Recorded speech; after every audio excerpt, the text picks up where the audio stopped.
মেলার সঙ্গে সঙ্গেই জামা কাপড় শুকিয়ে গেছে, কিন্তু দেখো কিভাবে ঝড় বৃষ্টি শুরু হয়ে গেছে। বড় মেয়ে দেখি দৌড়ে দৌড়ে এসে জামা কাপড় কিছু তুলেছে, তারপরে আমি তুললাম।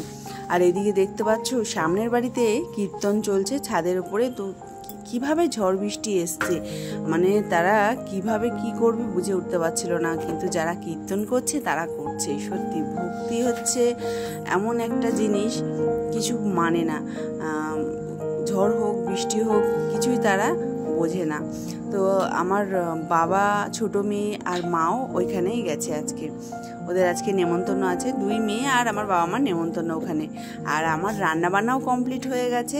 আর হচ্ছে আমি ডাল, আলু সেদ্ধ আর উচ্ছে ভাজা করেছি আজকে। যেহেতু আজকে সোমবার নিরামিষের দিন, আমি কিন্তু খাওয়া দাওয়া একদম আজকে করিনি। তো বর আজকে ডালের মধ্যে ডুব দিয়েছে, ও লাস্টে না এরকম করেই খায়।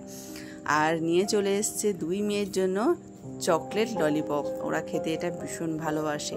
তো বাবা যদি একটা লজেনও এনে দেয় সেটাই যেন অমৃত, তাই না বন্ধুরা? আমার কাছে তো সেটাই মনে হয়। তো দেখো জামা কাপড়ের লাট, তো এগুলো হচ্ছে ভাঁজ করব।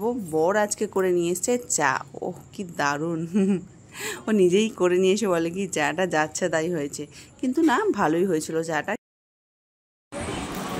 বন্ধুরা এখন বাজে 9:45। তো দেখো এখন খাচ্ছি প্রসাদ। সামনের বাড়িতেই যে পুজো হয়েছিল, তো সে প্রসাদ দিয়ে গেছে, একটুখানি খেয়ে নিই। আর আমি একটুখানি বেরিয়েছিলাম বাইরের দিকে, আর এবার যাব রান্না করতে। আজ রাতে করলাম ছোলার ডাল আর কুদুরি আলু ভাজা, আর রুটিও করেছি। একটু ভাত আছে, সেটা বাবা আর আমার ছোট মেয়ে খেয়েছে। তো বন্ধুরা সামনের বাড়ির কাকিমা তো বাবা মা 2 মেয়েকে নেমন্তন্ন করেছিল, তা ওনাদের খাবার বেঁচেছিল, সেই খাবারও আমাদেরকে দিয়েছিল। তো অনেক রকম পদ ছিল সেই খাবারের। আমি ভিডিও করেছি, কিন্তু ভিডিওগুলো কোথায় গেছে কি হলো আমি কিছুতেই বুঝতে পারছি না এডিট করার সময়। তো সেগুলো আর তোমাদেরকে দেখাতে পারিনি। তো আর কি করা যাবে, কিছু করার নেই। তো খাওয়া দাওয়া কমপ্লিট।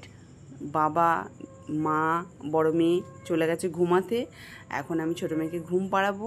ও তো একদম মানে তাজা হয়ে যায় রাত্রিবেলা হলে। তো যাই হোক, আর ওষুধ খেলাম, ব্যথার ওষুধ খেলাম, গ্যাসের ট্যাবলেট খেলাম। যেই হাতটা কেটে গেছে ভীষণ যন্ত্রণা করছে, তাই জন্য ব্যথার ট্যাবলেটটা খেতেই হলো। আর একটুখানি বোরোলিনও লাগিয়েছি। তো বন্ধুরা শুভরাত্রি, তোমরা খুব ভালো থেকো, সুস্থ থেকো।